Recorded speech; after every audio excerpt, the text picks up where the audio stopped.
as people have gone back and looked, at particularly some of the things that Joe Biden said, that the most incredible number of gaffes and errors and mistakes were not by Sarah Palin; they were by Joe Biden. This stuff, I know. I talked to Charles earlier about where Biden talked about how the U.S. and France had driven Hezbollah out of Lebanon.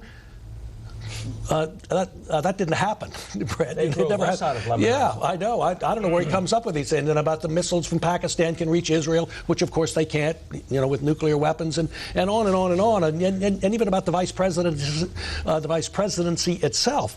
Where he said, Article 1 covers that when it didn't. And he said the vice president only presides over the Senate when there's a tie vote.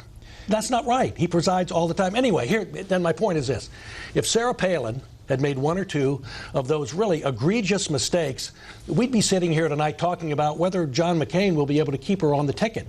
But maybe we ought to be talking about whether Barack Obama can keep Joe Biden on the ticket. More than 70 million viewers tuned in to that debate. If Biden is the sage of Delaware and the man who knows all about foreign affairs, his attack on the Bush policy in the Middle East had about 7 errors in 60 seconds. He started with Hamas winning the election on the West Bank. It did not.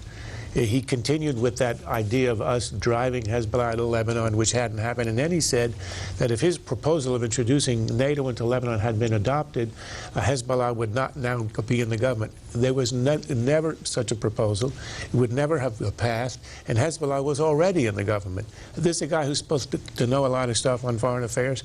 I would agree. If Palin had said this, she'd be off the ticket. However,